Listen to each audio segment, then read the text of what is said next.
আহা, দেখেই জিভে জল আসছে। কিভাবে বানিয়েছি দেখো। টকবক করে জল ফুটছে, আলু সেদ্ধ হয়ে গেল।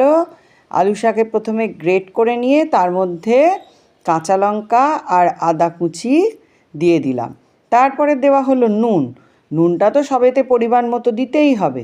এরপরে দিয়ে দিচ্ছি গোলমরিচের গুঁড়ো, আর তারপরে দিয়ে দিলাম ভাজা মশলা, যেটার মধ্যে আছে জিরে, ধনে, শুকনো লঙ্কা, তেজপাতা, শুকনো খোলায় ভেজে গুঁড়োনো।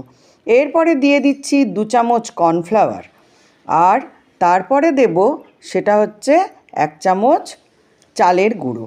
দিয়ে খুব ভালো করে মেখে এটাকে টিক্কির আকারে বানিয়ে নিলাম।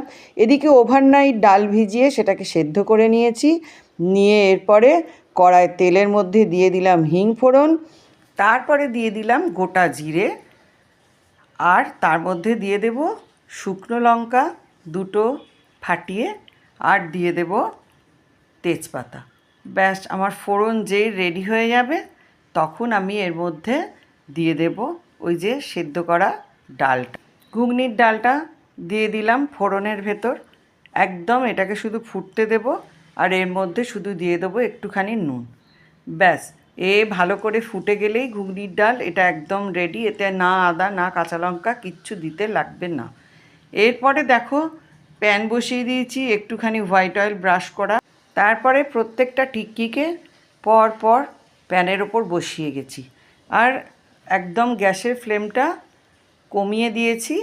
তারপরে এইটাকে কিন্তু একটু ধিমে আঁচে ভাজতে হবে, কারণ গ্যাসের ফ্লেমটা যদি বেড়ে যায় তাহলে জিনিসগুলো পুড়ে যাবে, ঠিকঠাক কালার আসবে না, সুন্দর হবে না। যাই হোক, আমার টিক্কি রেডি হয়ে গেল। এরপরে দেখো, ঘুগনির ডাল, টিক্কি সমস্ত কিছু নিয়ে আমি টেবিলে হাজির।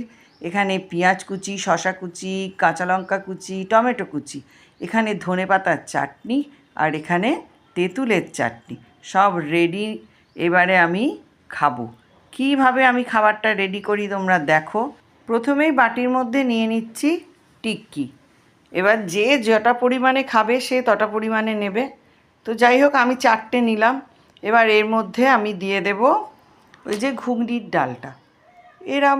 এটাও যে যে পরিমাণে খাবে সেই পরিমাণে নেবে। তবে এটা তো খেতে অসাধারণ লাগে, তাই যাই হোক আমি 4 হাতা মতো নিয়ে নিলাম। এবার এর মধ্যে দিয়ে দেব পেঁয়াজ কুচি, তারপরে দিয়ে দেব শসা কুচি, তারপরে এর মধ্যে আমি দেব টমেটো কুচি, আর অবশেষে দেব কাঁচা লঙ্কা কুচি। এইবার সমস্ত কুচি দেওয়ার পর্ব শেষ। এরপরে আমি দিতে থাকব ধনেপাতার চাটনি, তারপরে আমি এর মধ্যে দিয়ে দেব